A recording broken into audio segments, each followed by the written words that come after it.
Duterte. Ang galit sa bayan, galit sa kapayapaan yan.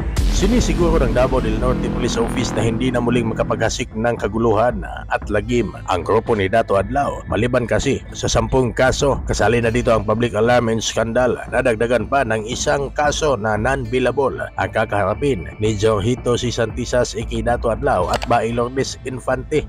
At 3 iba pa. Kasong walang piyansa na tiyak mabubulok sa kulungan ang anti-government na grupo. Kasong Trafficking in Person Act of 2003 o Republic Act 9208 sa large-scale illegal recruitment ang nadagdag na kaso ni Dato Adlao, Bae Lourdes at iba pa. Walang piyansa kaya tiyak hindi na sila makakalabas.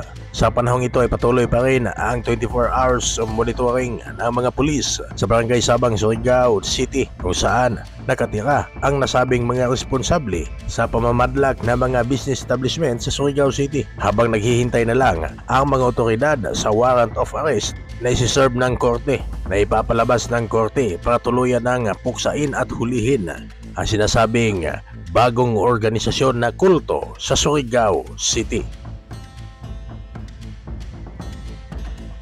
God is justice. Nya bantay kami ninyo. Ni ay pulis karon din sa among likod. Ambot unsa ituyo ini nila kuman. Anong niyaman ni sila maglibot-libot sa amo? God is justice. Hay na. Naman ning ok-ok. Nanago. Oh may katuyuan nila.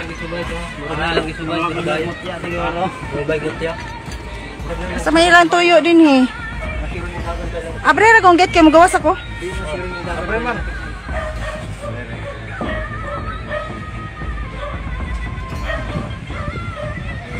Nagpaligid-aligid na ng mga pulis dito sa amo. Unsa kay tuyo ini nila? Oh, yan. Oh, niya sa bye-bye. Gaina naglabay-labay kuno din he. Na dagat dinhi sa luyo. Unsa kay ilang katuyuan ini? Dire ba botol at tikat tol ya? Dire ka tungtong sa botol.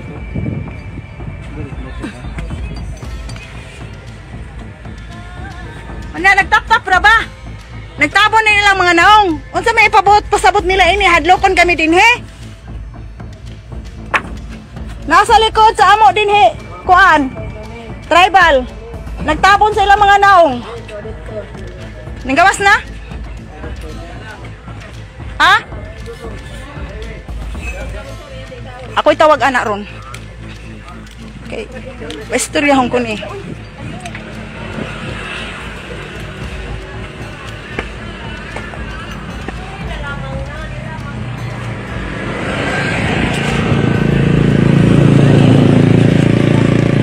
Mani sinang dito gikan sa likod.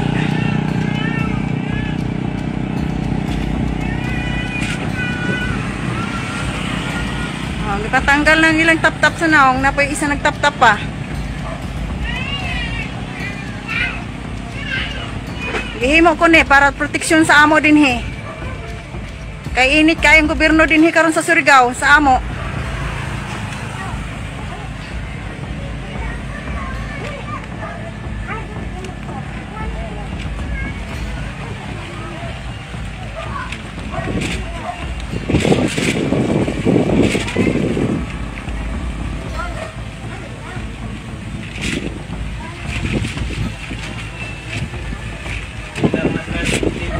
Ngayon na rin sila naglibot-libot. Unsa ba ito? Gipangutanan ta ninyo.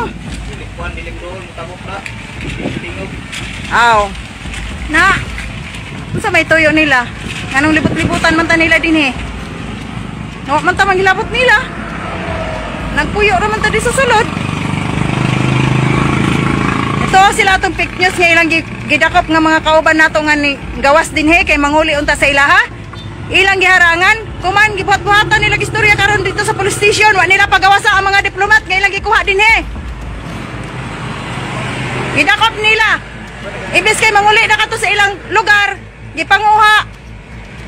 Ilang gidala sa ilang police station karon, ang kahapon nga ilang gipasakay sa ilang service na paron sa police station, wala nila gi-release. Aron mahibaw ang tibok kalibutan. Kung sa ilang gibuhat namo dire.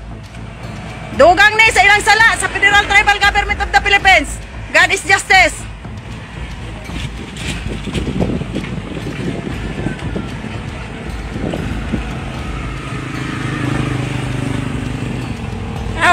Hadlok man ko ag video. Uli man dahil silang bes. Marami na nila pag-discriminate sa amo din he.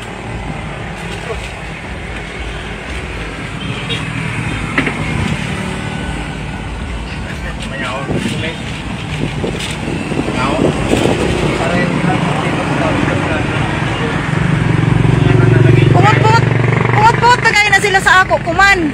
Kaya masilingan yan gatudlo. Oo, na may mga info diri sa palibot. Sayad man kami, na mga info diri sa palibot. Mao na nagtudlo nila. Ambot unsa ilang gibantayan din he. Kalinaw baka ako kagubot.